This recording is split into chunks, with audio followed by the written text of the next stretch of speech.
राजस्थान के जैसलमेर में sleeper bus में आग लगने की वजह से हुए हादसे में मरने वाले लोगों की संख्या बढ़कर 21 हो गई।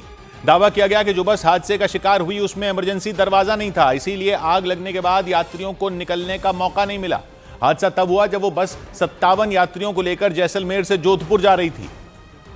लेकिन जैसे ही वो बस जोधपुर से 20 किलोमीटर आगे बढ़ी, दोपहर करीब 3:30 बजे उसमें आग लग गई। दावा किया गया कि एसी से गैस लीक होने की वजह से शॉर्ट सर्किट हुआ और उससे बस में आग की लपटें फैल गईं। बस के अंदर लगे पर्दे और फोम से बनी सीटों की वजह से आग ने भयानक रूप ले लिया। दावा किया गया कि बस की डिक्की में पटाखे रखे थे, जिससे आग और भड़क गई। हैरानी की बात यह रही कि बस के अंदर इमरजेंसी दरवाजा नहीं था, उसकी जगह पर यात्रियों के लिए सीटें बना दी गई थी। सिर्फ एक दरवाजा था जो तारों के जलने की वजह से लॉक हो गया था और दरवाजा लॉक होने की वजह से यात्री बस के अंदर ही फंस गए और फिर देखते ही देखते कई लोग मौत के मुंह में समा गए।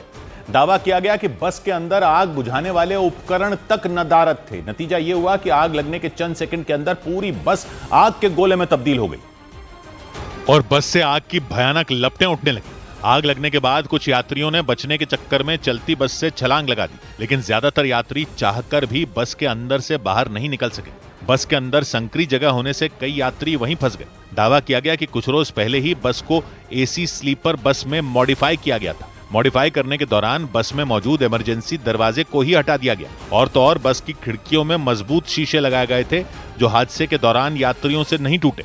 उसकी वजह से बस के अंदर अफरा तफरी मच गई। दावा किया गया कि बस में धुआं भर जाने से कई लोगों का दम घुट गया। इस भयानक हादसे की वजह से वहां हाहाकार मच गया। सड़क पर लोगों की भीड़ जमा हो गई। आसपास के गांवों से भी लोग दौड़ते हुए मदद के लिए वहां पहुंच गए। लेकिन आग की भयानक लपटों को देखकर लोगों के कदम ठिठक गए, क्योंकि वो बस आग में बुरी तरह धधक रही थी। उसके पास जाने का मतलब मौत को दावत देने के बराबर था। इसी वजह से वहां मौजूद लोग बस में आग की लपटों के बीच फंसे यात्रियों को निकालने की हिम्मत तक नहीं जुटा सके। बीच सड़क पर वो बस जलती रही और लोग उसका वीडियो बनाते रहे, जबकि बस के अंदर मौजूद यात्री बुरी तरह चीखते चिल्लाते रहे। बाहर खड़े लोगों से मदद की गुहार लगाते रहे ताकि किसी भी तरह उनकी जान बच जाए, लेकिन आग के विकराल रूप को देखकर बाहर खड़े लोग उनकी मदद नहीं कर सके। हालांकि लोगों ने तुरंत बस में आग लगने की जानकारी फायर ब्रिगेड को दी। दावा किया गया सूचना देने के करीब 50 मिनट के बाद फायर ब्रिगेड की टीम हादसे वाली जगह पर पहुंच सकी, जबकि जिस जगह पर बस में आग लगने की घटना हुई थी वो जगह जैसलमेर शहर से सिर्फ 20 किलोमीटर दूर थी। और इसीलिए जब फायर ब्रिगेड की टीम वहां पहुंची तब तक कई लोगों की जान जा चुकी थी। बाद में मिलिट्री स्टेशन से सुरक्षा बल के जवान खुदाई करने वाली मशीन के साथ वहां पहुंचे और उससे बस का दरवाजा तोड़ा। इसके बाद बस के अंदर से लोगों को निकालने का काम शुरू किया गया। ज्यादातर लोगों की मौत हो चुकी थी और कई लोग बुरी तरह घायल थे। घायलों को तुरंत जैसलमेर के अस्पताल में इलाज के लिए ले जाया गया। हैरानी की बात यह रही कि जैसलमेर के उस अस्पताल में बर्न्स वार्ड नहीं था, मतलब वहां आग से झुलसने वाले लोगों के इलाज की सुविधा नहीं थी। और इसी वजह से हादसे में घायल यात्रियों को वहां से इलाज के लिए फिर जोधपुर के लिए रवाना किया गया।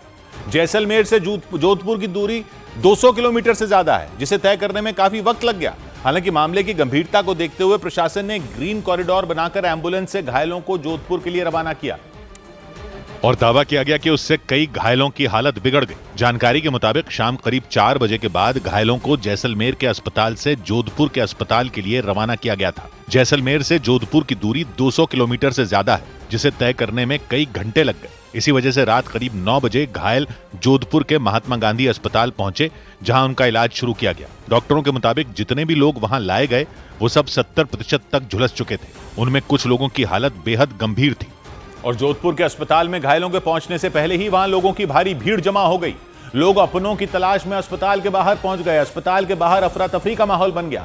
हालात संभालने के लिए वहां पुलिस के जवान तैनात कर दिए गए, क्योंकि जैसे ही घायलों को लेकर वहां एम्बुलेंस पहुंचनी शुरू हुई, लोगों के बीच कोहराम मच गया। घायलों के बीच लोग अपनों की तलाश में जुट गए। कुछ लोग घायलों को देखकर बेसुध हो गए। इस दौरान घायल लोगों के परिवार वाले प्रशासन और बस चलाने वाली ट्रैवल कंपनियों पर भड़क गए। मुझे ये छोड़ना नहीं है इस केस को, मुझे कैसे भी करके मुझे इसकी सजा मिलनी चाहिए आगे वाले को।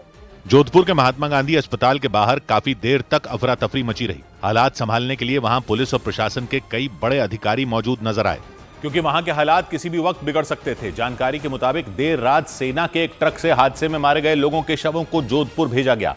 बाद में प्रशासन ने शवों की पहचान के लिए उनके डीएनए सैंपल लेने का काम शुरू किया, ताकि उनके परिजनों के डीएनए सैंपल से मिलान कर शवों को उनके रिश्तेदारों को सौंपा जा सके। ऐसा इसलिए क्योंकि जैसलमेर और जोधपुर को जोड़ने वाले हाईवे पर हुए हादसे में शव बुरी तरह जल चुके थे। इसी वजह से शवों की पहचान नहीं हो सकी थी। कि डीएनए आइडेंटिफिकेशन के लिए पर डिसीज के 2 ब्लड रिलेटिव्स जो होते हैं उनके सैंपल यहाँ पर होने हैं। प्रशासन के मुताबिक इसीलिए शवों की पहचान करने के लिए यात्रियों के परिवार वालों के डीएनए सैंपल लेने की प्रक्रिया शुरू की गई। लेकिन जैसलमेर और जोधपुर को जोड़ने वाले हाईवे पर हुए इस भयानक हादसे से पूरा देश हिल गया। इसकी जानकारी मिलने के बाद राजस्थान के मुख्यमंत्री भजनलाल शर्मा हादसे वाली जगह पहुंच गए। वहां पहुंचने के बाद उन्होंने हादसे में मारे गए लोगों के प्रति संवेदना जताई और वहां मौजूद अधिकारियों से ये समझने की कोशिश की कि आखिर हादसा हुआ तो हुआ कैसे। हादसे के बाद उस बस को खींचकर जैसलमेर के आर्मी कैंट इलाके में रखा गया था। इसीलिए मुख्यमंत्री भजनलाल शर्मा घटना वाली जगह के बाद सीधे आर्मी कैंट पहुंचे। वहां उन्होंने बस के अंदर जाकर हादसे की भयावहता को समझने की कोशिश की। बाद में मुख्यमंत्री ने अस्पताल जाकर हादसे में घायल लोगों से मुलाकात की। उन्होंने हादसे का शिकार हुए लोगों के परिवार वालों को हर संभव मदद का भरोसा दिया। और मुख्यमंत्री भजनलाल शर्मा ने हादसे का शिकार हुए लोगों के परिवार वालों को जांच के बाद आरोपियों पर कड़ी कार्रवाई करने का भी भरोसा दिया। लेकिन इस हादसे के बाद राज्य की सियासत भी गर्मा गई। कांग्रेस नेता और राज्य के पूर्व मुख्यमंत्री अशोक गहलोत ने हादसे पर दुख जताया और राज्य की सरकार से हादसे की जांच करवाने की मांग की, ताकि ये पता चल सके कि हादसा कैसे हुआ। पर इसको सरकार को चाहिए कि इसकी बकायदा कंपनी से बात करके इसकी जांच भी करवा। हालांकि राज्य सरकार ने हादसे की जांच के आदेश दे दिए, साथ ही आरोपियों पर कड़ी कार्रवाई का भरोसा दिया। हमारे अधिकारी अभी लगे हुए हैं, अगर इसमें किसी की लापरवाही भी हो तो उस पर भी कार्रवाई होगी। इसके अलावा राज्य सरकार ने अभियान चलाकर बिना सुरक्षा बंदोबस्त वाली बसों को सड़कों से हटाने का ऐलान कर दिया। मतलब सरकार उन सभी बसों पर कार्रवाई करने में जुट गई जिनमें यात्रियों की सुरक्षा के इंतजाम नहीं किए गए हैं। इस भयानक हादसे के बाद न्यूज 18 की टीम ने बसों के अंदर यात्रियों की सुरक्षा के इंतजाम का रियलिटी चेक किया, जिसमें ज्यादातर बसें फेल हो गईं। कुछ बसों में इमरजेंसी दरवाजों से लेकर आग बुझाने वाले उपकरण तक नहीं थे। दावा किया गया इन्हीं खामियों की वजह से जैसलमेर से जोधपुर जा रही स्लीपर बस में आग लगी थी और फिर चंद सेकंड में पूरी बस आग के गोले में बदल गई थी। आग इतनी तेजी से फैली कि बस में बैठे यात्रियों को भागने तक का मौका नहीं मिला। इस भयानक हादसे के बाद न्यूज 18 की टीम ने बसों में यात्रियों की सुरक्षा के इंतजामों का रियलिटी चेक किया। गुजरात के सूरत से जयपुर पहुंची एक स्लीपर बस में तो आग बुझाने वाले उपकरण ही नहीं मिले। इसके अंदर जो विंडो है उसके अंदर फायर फाइटिंग के लगा होना चाहिए। इमरजेंसी हथौड़ा यहाँ पर लगा हुआ नहीं लगा है, कुछ भी नहीं लगा हुआ है। बस में जिस जगह इमरजेंसी दरवाजा होना चाहिए था वहां यात्रियों का सामान भरा नजर आया। मतलब अगर किसी वजह से यात्री बस के अंदर फंस जाए तो उन्हें निकलने तक का रास्ता नहीं मिलेगा। सिर्फ एक बस में ही नहीं बल्कि रियलिटी चेक के दौरान कई बसों में सुरक्षा के इंतजाम न के बराबर नजर आए। आसान शब्दों में कहें तो ज्यादातर बसों में यात्रियों की सुरक्षा का कोई ध्यान ही नहीं रखा गया और सीट बढ़ाने के चक्कर में इमरजेंसी दरवाजे को ही बसों के अंदर से हटा दिया गया। यहाँ इमरजेंसी गेट होना चाहिए, यहाँ पर सीट बना दी गई। ये इमरजेंसी गेट होना चाहिए था जिससे कि अगर कोई हादसा हो तो निकल सके, लेकिन यहाँ पर सीट है। दावा किया गया कि जिस बस में आग लगी थी उसका दरवाजा लॉक हो गया था, जिससे यात्री नहीं निकल पाए थे। रियलिटी चेक के दौरान ऐसी कई बसें मिली जिनमें दरवाजा खोलने के लिए इमरजेंसी बटन नहीं थे। आप देखिए कि यहाँ पर अगर अंदर से लॉक हो गई तो अंदर से इमरजेंसी बटन हो जिससे कि गेट खोला जाए, वो नहीं है। मतलब शहरों के बीच दौड़ने वाली बसों में यात्रियों की सुरक्षा के इंतजाम न के बराबर दिखाई दिए। जबकि नियमों के मुताबिक यात्रियों की सुरक्षा के पुख्ता इंतजाम होने के बाद ही सड़कों पर बसों को चलाया जा सकता है। लेकिन रियलिटी चेक के दौरान कई बसें बिना सुरक्षा इंतजाम के एक शहर से दूसरे शहर के बीच चलती नजर आईं। मतलब बसों में सफर करने वाले यात्री भगवान भरोसे छोड़ दिए गए। जबकि नियमों के मुताबिक बसों के अंदर आग बुझाने के उपकरण समेत शीशे तोड़ने के लिए हथौड़े और इमरजेंसी दरवाजों की सुविधा होनी चाहिए। दरवाजों को खोलने के लिए बाहर की तरफ से इमरजेंसी बटन होना जरूरी है ताकि यात्रियों को तुरंत निकाला जा सके। अगर अंदर मान लीजिए कि यात्री फंस गए किसी भी वजह से, तो बाहर से भी एक ऑप्शन है कि बाहर से इसको दबाया जाए। ये इमरजेंसी का है, इसको दबाया जाए तो ये गेट ओपन हो जाएगा। रियलिटी चेक के दौरान एक बस के अंदर यात्रियों के आने जाने के लिए बेहद कम जगह नजर आई। सौ बात की एक बात यह कि जब अब जाके कहा जा रहा है कि जिन बसों में सुरक्षा के इंतजाम नहीं होंगे उनको सड़कों से हटाया जाएगा। जब जैसलमेर में बस के अंदर फंसकर लोग जिंदा जल गए तब अधिकारियों को पता चला कि बसें ऐसे ही चल रही हैं। बस में इमरजेंसी दरवाजा ही नहीं था। यह दिखता नहीं अधिकारियों को। चेकिंग करने के बाद सर्टिफिकेट देते हैं ना, चेकिंग करने के बाद हर बस में 2 दरवाजे होते हैं एक साइड पर। इसके अलावा ड्राइवर की साइड से भी एक इमरजेंसी दरवाजा रखना होता है।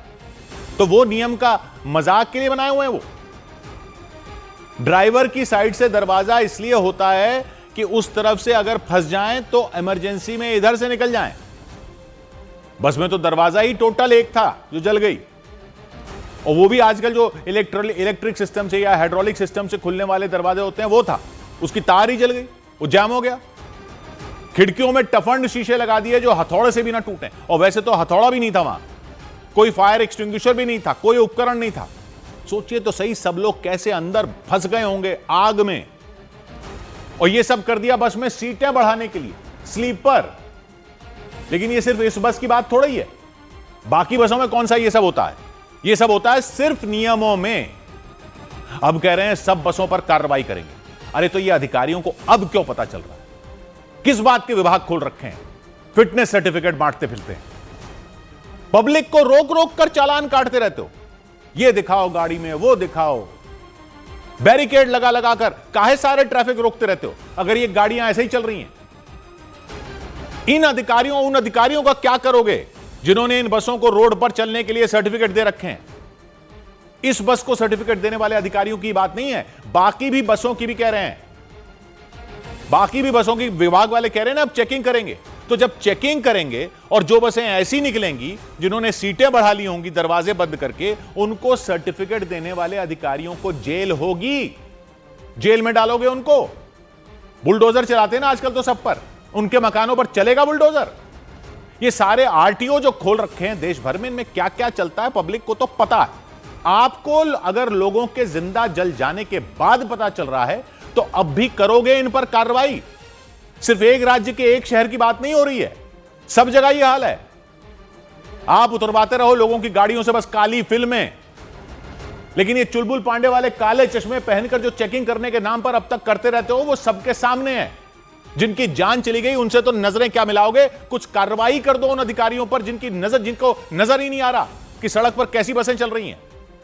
100 बात की एक बात,